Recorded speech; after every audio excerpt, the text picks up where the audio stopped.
Welcome, low ego action heroes. This is Debbie Levitt from DeltaCX.com. We're a full service CX and UX consultancy doing projects, training, and consulting. Hello, Manuel.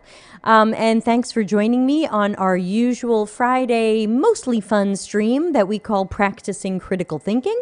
This is where you have sent me stuff and we're going to take a look at it. So if you would like to send, hey, I10, if you would like to send in stuff, visit deltacx.com/links.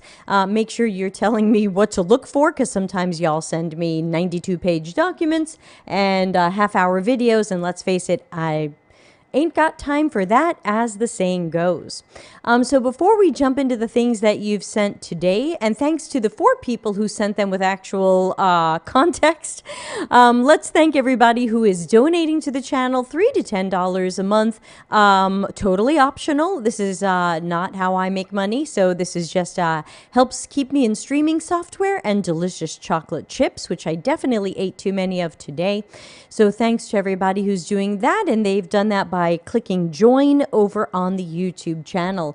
And I hope you will subscribe to the YouTube channel, because I am counting down to 5,000 subscribers, which for some people wouldn't seem very interesting or very much, but I am shadow banned on YouTube. So the fact that I continue to get subscribers and I'm not paying for them is just a miracle, nothing short.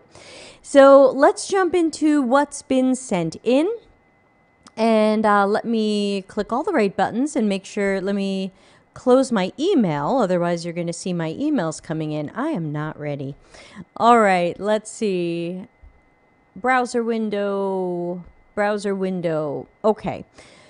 Let's press this button. Okay, so this should be, yep, here we go. So here's optional tip jar, chat room, me, and me sharing my screen in a private browser. Now, someone sent this in a couple of weeks ago, and last week I said, I can't deal with this article. It's too long. I'll try to read it before the next one. I tried to read it, but I don't know what I'm listening for. It's way too long. If whoever sent it can please write back to me and tell me, what's the point here? What am I looking for? It's way too long to say, what do I agree with or disagree with? It's just incredibly long. So could someone who sent it in please tell me what to focus on? Because I'm sorry, I don't have time to make sense of all of this. All right. Someone sent me in this Notion page. And it says a 30, 60, 90-day plan. Now, normally when we hear that phrase, hi Noel, it typically means someone is starting a new job and this is what they plan to do in 30 days, 60 days, 90 days. And that way they have some sense of some goals or some OKRs or something like that. And I don't know whose this is, but I am going to heavily challenge it. So thanks to whoever sent it in, because these are usually anonymous. So let's take a look at what people thought they were going to do in their first week on the job. And of course, for those of you who have had UX jobs before, take a look at this and tell me if you think this is an accurate board or set of goals for 30, 60, 90 days. So under the first week, which I guess would be 7 days, have a one-on-one with your manager. Have a one-on-one with your design peers. Have a one-on-one with the product manager. Have a one-on-one with the product marketing manager. Have a one-on-one with the tech lead, and make sure you join Slack channels. I think that's pretty good. Those are definitely things you would want to do in your first few days or week in a new job, whether you are a junior or a senior or even higher. I think that's not bad. Now let's take a look at what this person wants to see happen in the first 30 days, which would be your first month of work. Create a stakeholder map. That seems too late to me. That still feels like something you can do in your first week, because you should be asking your manager, your product manager, your tech lead, who are our other stakeholders? And then you can make your stakeholder map. So I would say that's something you can do in your first week. Define role expectations with manager. If you're not doing this until close to the end of 30 days there, you've waited too long. I would be trying to do that in the first week or two with your manager, because hypothetically they hired you because they already knew what they needed you to do, and they have those expectations. Those expectations shouldn't be some mystery that nobody knows that you have to find out later. The manager should know those either once you're hired or definitely in the first week or two. So I would not push that out to a 30-day goal. Institutional knowledge. Now that's very often ongoing. So we also call this domain knowledge. So for example, if you are now working in crypto and you've never really worked in crypto, you don't really buy or trade crypto, you need domain knowledge. You need to learn about crypto. And we talked about this on Monday in our Think Out Loud session with the Disney Vacation Club, where I had to take more than half of the hour just to teach you some of the basics about Disney's timeshare system. I think while 30 days is not a bad goal for that, I would hope that you have a lot of institutional knowledge in your first couple of weeks, but 30 days is not a bad goal for that. And depending upon how complicated or regulated your industry is, sometimes that is a 60-day goal. So be careful there. Join Agile ceremonies. Week one, when you talk to the tech lead, one of the things you're asking the tech lead to do is make sure you are being invited to all of the recurring or randomly scheduled team meetings. So you want to be at all the Agile ceremonies. Don't wait until you're there a month. To me, that's the stuff I do in week one. Set goals. Seems a little fuzzy. And also, I think that's going to tie into role expectations with manager. So I think that you should be working with your manager to make sure you understand your role expectations and to set some of your own goals. So I would be talking about that with my manager probably in my first week. Maybe you haven't figured out all your goals yet, but I think 30 days in is getting a little bit too long. That's just my opinion. Again, all these are my opinion. You can disagree. People in the chat room, what do you think? 60 days. Conduct a heuristic evaluation. So that I assume that means go through the existing product or the part of the product that your team is working on, preferably the whole product and not just the piece you're working on. It's good to have that holistic knowledge. So let's assume this is doing a heuristic evaluation and an audit and getting familiar with the existing product. That's week one stuff for me. So unless this is an incredibly complicated product or set of products, I would make that, if it's super complicated, 30 days. If not, week one.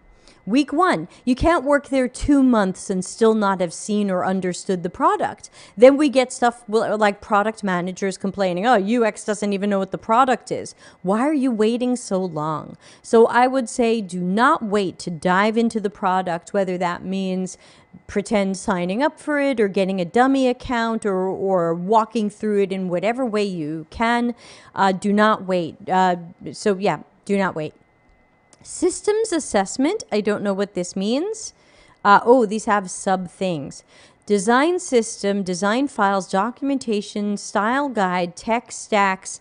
To me, also too late for this to be a 60-day goal. I would want to see you being familiar with the design system and other stuff in your first couple of weeks, because people are going to start to expect wireframes and prototypes from you. If you don't know the design system yet, if you haven't seen the style guide, if you haven't seen some of the brand guide, and you're waiting to do that in week 10 or, whatever, week 7, I think you've waited too long. So to me, this is another week 1, week 2 thing. Assess the product development process. How does a company do stuff? 60 days is too late, because you have to remember, at many UX jobs, they expect you to hit the ground running as soon as possible. You do not have 60 days to slowly figure out how we work here. You just don't. People in the chat, are you still here? Did my stream stop? I better check.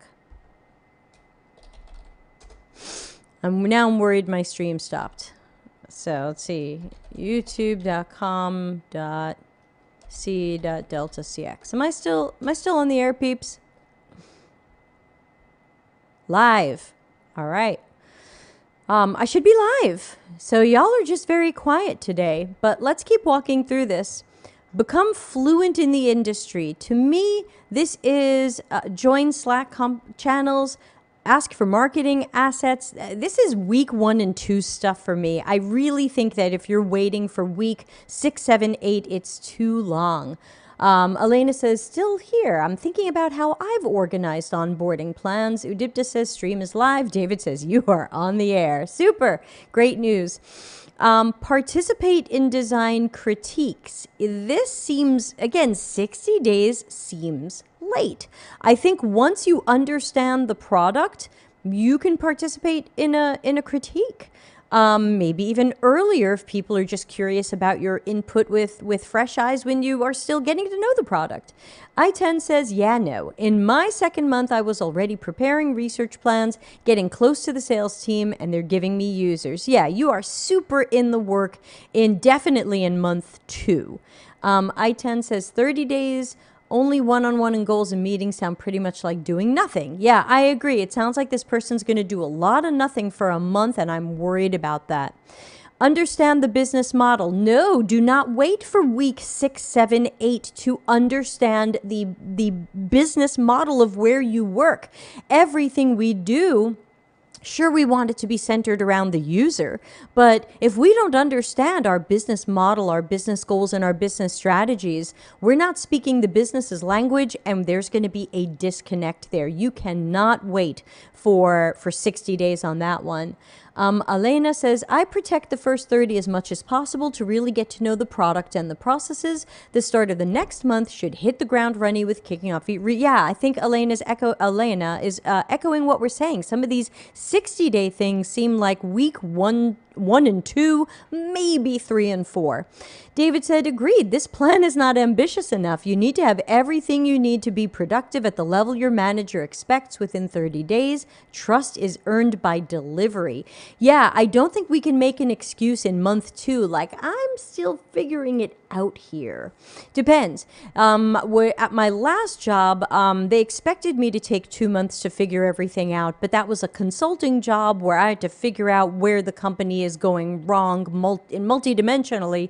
That took a little bit longer than the average designer or researcher, but in general, this seems slow motion. Take the driver's seat of designing a feature. 90 days. Too late. Too late. And own initiatives, too late. They're going to expect you to own those initiatives week 5, if not before. So I would say I disagree with this. And there's some hidden stuff here. Oh, okay, default cards.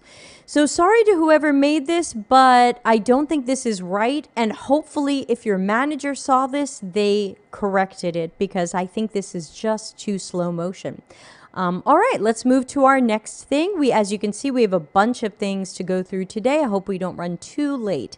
I10 says, basically, you start doing your real job after your probation period. That doesn't sound right. Oh, great point.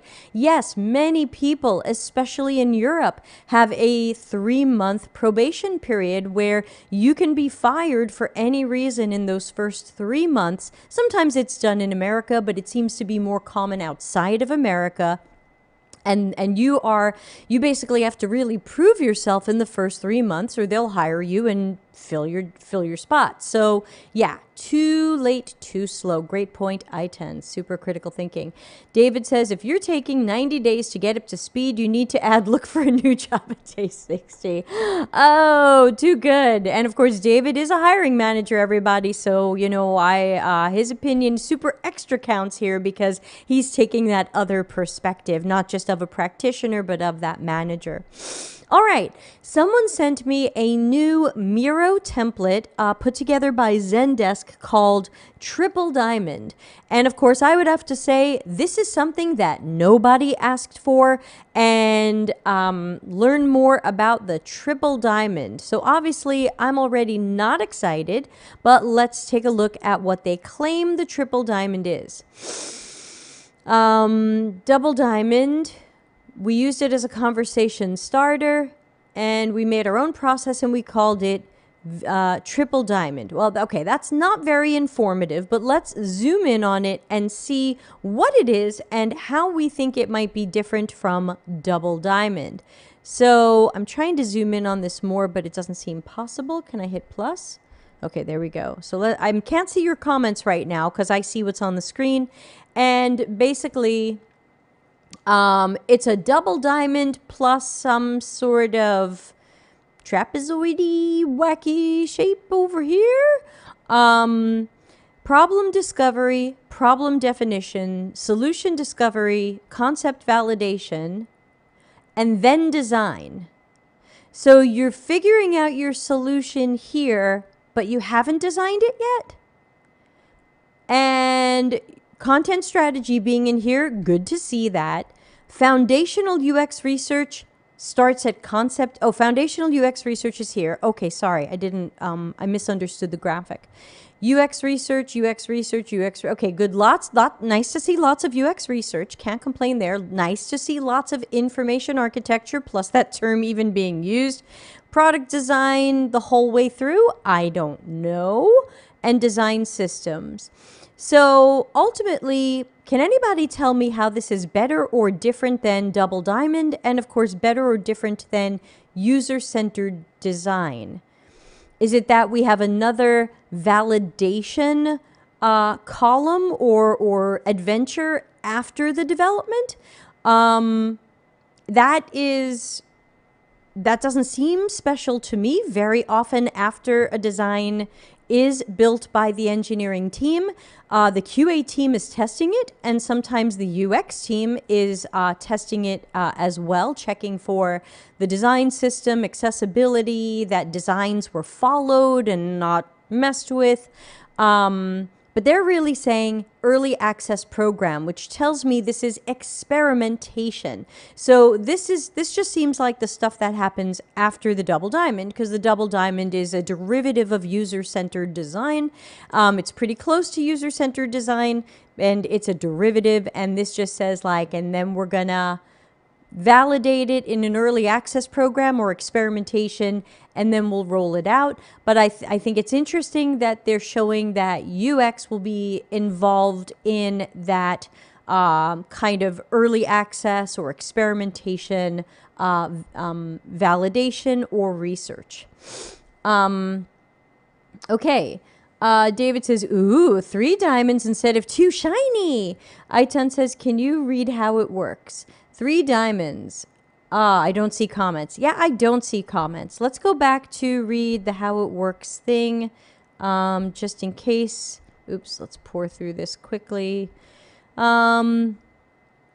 We define the different phases of our software development lifecycle, helps collaboration across time zones, collaborators from different backgrounds, and it reduces friction. I don't see how this does any of that. I assume there still have to be some sort of project or team charter that's going to explain what collaboration really looks like, because this visualization doesn't tell us.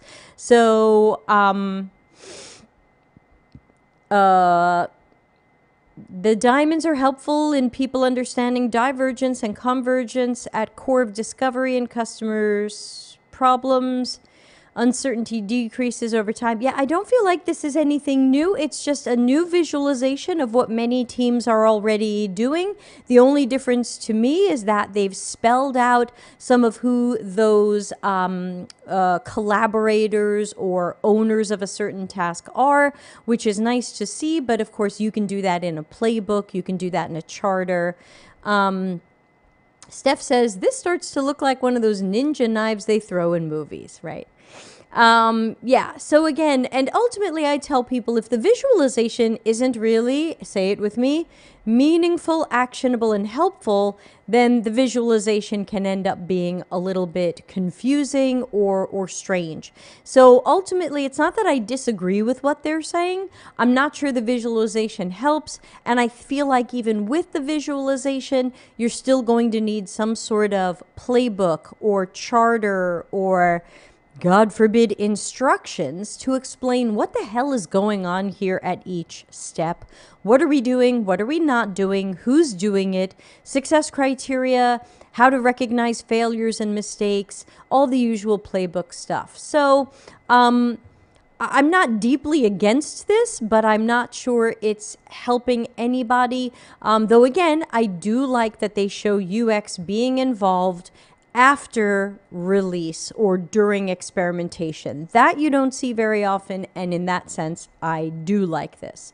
I'm not sure the visualization helps, but I think the process looks good. Ultimately, it's user-centered design and making sure, as we should, that UX continues to be involved after this is released, either fully to the public or for a smaller validation or experimentation piece. So, sure. Okay, someone sent me this TikTok, and I have no idea why. They didn't tell me what to listen for, and it was someone saying, hey, there's nothing good to watch on YouTube, and then it was someone reacting this saying, yeah, I think YouTube is dying. I don't think we can say YouTube is dying given how many creators and watch time and videos there are. You know, that sounds like whenever people say to me, you know, UX is dying. And I don't think so. I don't think YouTube is dying. I think TikTok could be a strong platform for what it is, but I'm not interested in being there. And I think, what was I going to say?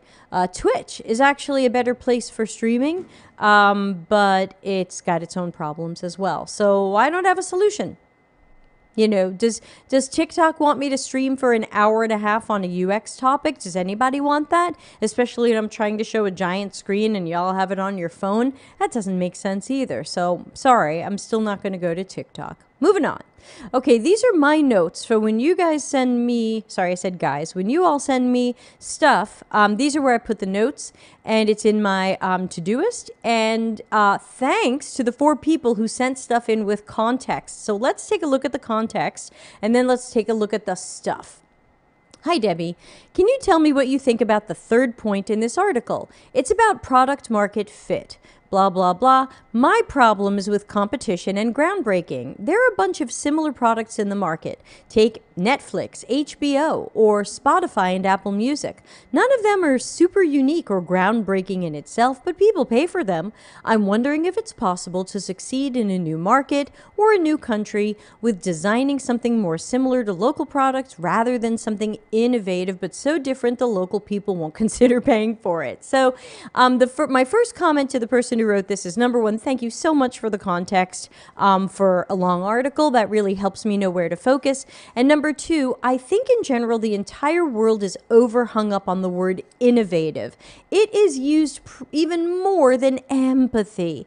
And in reality, by definition, to be innovative, you have to do or create something that's never been done before. For those of you fans of Latin, the root of the word there is nova, as in new.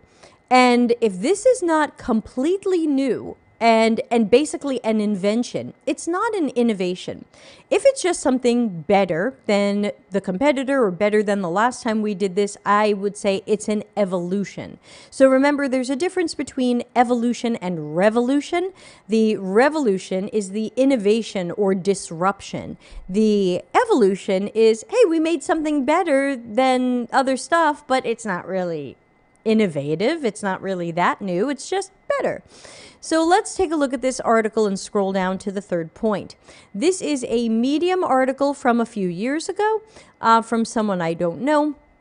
And it's called Understanding Product Market Fit from Start to Finish. And we're going to take a look at the key points because that's what someone said to do. Number 1, identify your target customer. Seems obvious. Not too sure why that even needs an article. If you are not starting with figuring out who this is for, not so sure. Understand your customer's needs. Yes. He doesn't say how, so I think that's a miss here. I think it's important to say qualitative UX research is going to be the best way to know. Sorry about the motorcycles going by. It is summer tourism season here. Bring your motorcycle. Number 3, know what you offer as a value proposition. The value proposition is mainly about how you're going to face the competition. That is technically not true. If you Google value proposition, it thinks I want to know the Italian translation of that. A value proposition is a simple statement that summarizes why a customer would choose your product or service. It communicates the clearest benefit that customers receive by giving you your business. So it's the why. What value are we providing so that people will give us their time, money, attention, engagement? It may or may not necessarily talk about facing the competition. Even if you have no competition, you still need a value proposition. You still need to give people, and this is usually where marketing comes in, because they are going to write something on websites and other things that kind of deliver and explain the value proposition. So it says the market might be full of similar product makers. You should come up with something utterly innovative and thoroughly groundbreaking to win people's hearts and outperforms your competitors. Okay, so this again reminds me of a Monty Python sketch that I often point to. YouTube, Monty Python, how to do things. Okay. Here it is, how to do it. If you would like to watch a great, very short Monty Python sketch, this would be it. And basically, this is the sketch I always refer to where they say, okay, we're going to learn how to play the flute. You blow in this end and you move your fingers on this end. Next.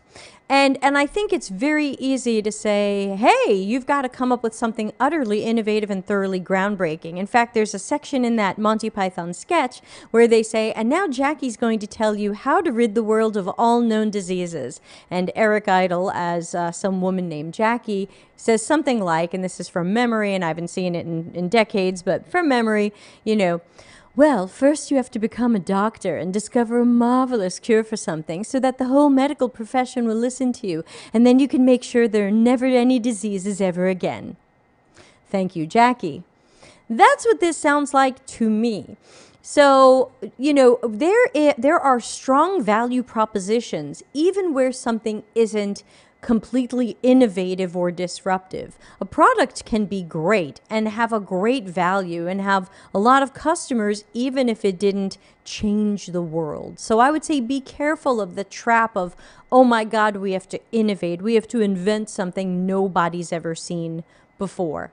When road mapping your product processes, make sure to include new features, fresh new ideas, and stuff that excites buyers. That'll be your value proposition. I feel like this was written by someone who just read a book about this and is trying to sum it up. But, you know, to me, this fails at meaningful, actionable, helpful. It is way too high level. It is way too generic. You know, can you imagine me being a well-paid consultant going into a company and going, you know what you should do?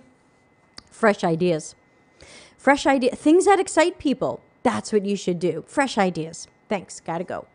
So I'm not feeling it. So thanks to the person who sent this in, I'm not feeling it. All right, let's look at our next block of context. Someone said, hey, can you please look at pages 4, 5, 6? Not all of it, of course. Basically, they say Quicken managed to break into the industry and become the #1 financing tool people use by focusing on the substitute industry, pencil. It talks about how none of the financing softwares could compete with a pencil because they didn't realize their biggest competitor was the pencil, not other financing software in the market. So again, let's stop and grab that. This person is sending an article that claims that Quicken won their market and market share by realizing their biggest competitor wasn't other software. Their biggest competitor was people doing their accounting by hand with a pencil. Not sure about that. If you have competitors, you're going to have to beat them. You may or may not have to beat a pencil. Quicken figured this out and became successful. No other company or tool can beat them. That's it. It's over for every competitor. There's no way to improve other products and reach to the same level or come up with better product. This makes it sound like a fairy tale with a happy ending, as if Quicken conquered the world and that's it. Nothing can be done to be better. So let's take a look at what someone sent. This is a PDF. It says Creating New Market Space. It's a Harvard Business Review article. And let's take a look at when it's from, everybody, because I think this is going to explain a lot. This is from early 1999. Who can name something that they were doing with computers and technology in 1999, just so we can set the stage for what technology, computers, and online services and SaaS systems like Quicken looked like in 1999?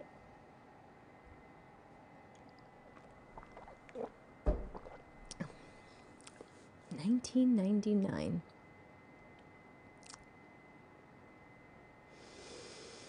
That's a long time ago. I mean, that's 22, 23 years ago coming up on. No smartphones, no apps. We all had dumb phones. Some of us had pagers. So you weren't really using the internet away from your computer. You were texting people, but even that was hard because of T9. Who remembers T9? So let's remember that this is incredibly freaking old. I mean, incredibly freaking old. So let's take a look at what they're saying here. So they're saying, let's compare Quicken and let's compare personal financial software in general to a pencil. Looks like the big opportunity space is ease of use. This is a typical blue ocean diagram that I learned about in my MBA. You can Google blue ocean strategy, and you try to find like where can you beat. So if you're going to be personal financial software, you're going to have to really conquer ease of use, because they're claiming software in, I guess, 1998 was not easy. Hey Chang, good to see you. So I think, so here's what they're saying here. What factors should be reduced below the industry standard? What factors should be eliminated? Again, this is all MBA stuff. This is all stuff I learned in my MBA. And this is, again, blue ocean strategy. You can look it up and you'll see how you make this kind of diagram. Even though it's all very subjective, it's really your opinion, and it might even be true. Maybe someone is incredibly fast at accounting with a pencil and they felt Quicken slowed them down. But you can see that there's three things here now on this chart. There's the pencil, there's other financial software, and there's Quicken. So usually in blue ocean strategy, you're showing multiple competitors and how you are going to really conquer this. Now, it's weird here that they didn't imagine that Quicken was going to be easier to use than a pencil. Now, technically a pencil is easy to use, but manual accounting is not that easy, and it's not easy for everybody. So I feel like this is a bit of a miss here. Quicken should have been easier to do than manual accounting with a pencil. We can't just look at is a pencil easy to use. This is manual accounting. Won't Quicken have more features than a pencil? Yes, but less features than other financial software? Why would you do that? What features were you going to eliminate? I don't get this. So ultimately, I don't get this, and I don't think we should dwell on it too long because it's incredibly outdated. And while a blue ocean strategy thing can, give you some ideas about how you can compete in a market that already has a way to do things or competitors, this is incredibly outdated, and it seems misleading because I used Quicken at the time, and it had a lot of features. So I don't get it. And is Quicken really closer to the price of a pencil? So I think whoever did this was high. All right, let's move on. 4 methods for analyzing user interviews. And our context is, isn't affinity mapping, coding, and tagging different steps of the same process? I'm confused. Ooh, this one sounds good. Okay, so this is somebody's blog, and this is 2019, and it says 4 methods for analyzing user interviews. Planning user interviews, well, that's clearly not a method for analyzing them. Taking notes and transcripts, is that a method for, are you saying that's a method for analyzing them, or are you just saying you got to have your notes ready? Okay, now methods. Oh, hi, we made it. Affinity mapping is a method for analyzing research. Sure, I can agree. Coding is a method for analyzing research. Okay, but then what are you going to do after your coding? Many researchers I know go from coding to the affinity mapping. You know, where did this come from? This has to come from your notes and possibly your coded stuff. So I see what the person is saying. Could you do coding without an affinity diagram? You could, but I think for most people, not all, they are steps of the same process. Tagging. Same kind of thing. What are you going to do after you tag? Are you going to go from tagging straight into your final report? You could. Will many people go from tagging to an affinity diagram? Possibly. Hypothesis-driven analysis. Most customers will only try something new if the flavor sounds interesting. For and against. I've never done this, and I've never seen anybody else do this, and I'm worried. It seems a little strange. I guess even when I've done something like this, I didn't think of it as hypothesis driven. I thought of it as just grouping what I was seeing and hearing. Here's the people who seem to feel positively about this. Here's the people who were negative about this. Maybe here's people who were neutral about this. But I wasn't forming a hypothesis. So I don't think of it that way.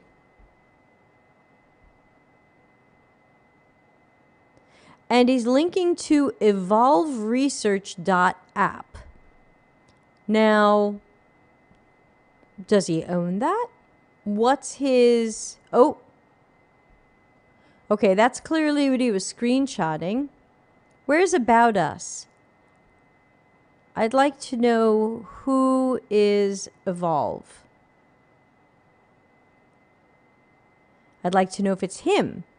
So there is no About Us. So I can't see if he wrote that article to have a horse in the race and try to get you interested in this tool. That's one thing I'm missing. I don't know whether he just happens to like the tool or if he has a horse in the race and the blog post was really there to push the tool. So be careful of blog posts that are really content marketing to have lots of keywords in them to try to push you to do or try a thing. We all use that, but you should still have your critical thinking hat on. All right, our last one, UX in Brazil. Someone sent me a video and said, can you please check the picture that's on the screen at 1 minute, 2 seconds? Thank you. I love the specific context. When I Google UX in new countries or cultures, I always get the same theory. I don't know how this is pronounced. Hofstede criteria? Is there really not any other framework to do research in new regions? It's pretty outdated. I'm not saying it's bad or invalid, but what if I want to try to validate it? Countries, cultures change, don't they? So I've got this on freeze frame over here. Here we are at about 1 minute 2 in, and basically they have this kind of scale where according to this Hofstede, oh, this might be German. Someone help me pronounce. I'm sorry, it'll be Dutch. Somebody help me pronounce that. Hofstede. Set up a 6-category measurement system to analyze cultures of countries. Now, the first thing I notice here is that these are really, really huge generalizations. Are we saying that all of England has a low power distance culture and Brazil has a higher power distance culture? Are we saying that Brazil is generally more collectivist, but UK is fiercely individualist?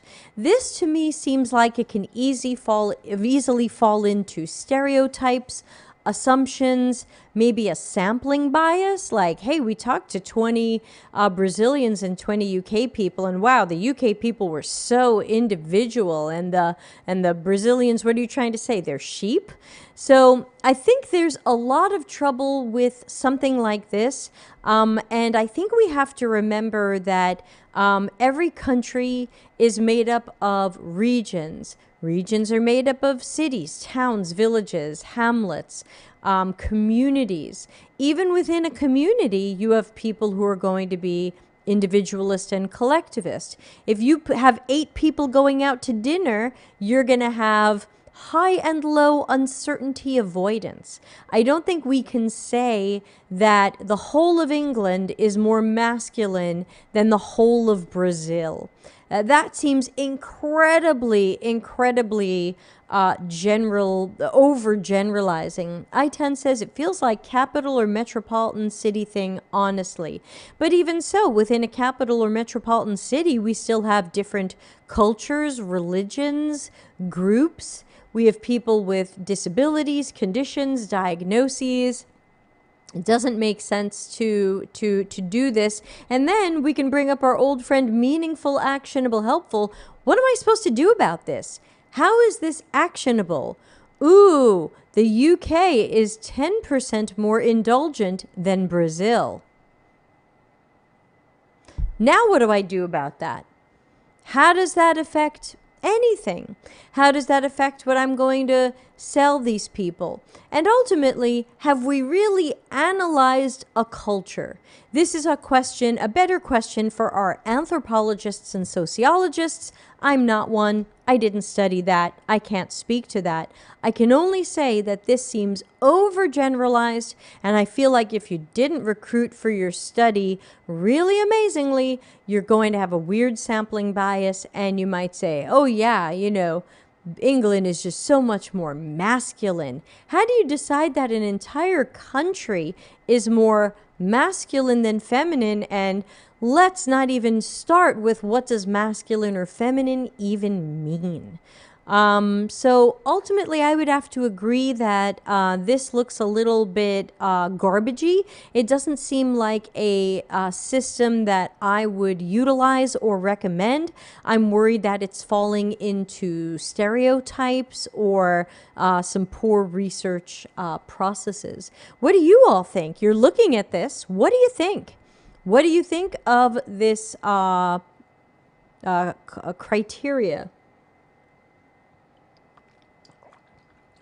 Steph says, oh gosh, nothing better than frameworks based on the supercultural notion of feminine and masculine. What could go wrong? I-10 says, I'm pretty sure masculinity and femininity has different connotations in different countries. Sure, and different cultures and areas within those countries.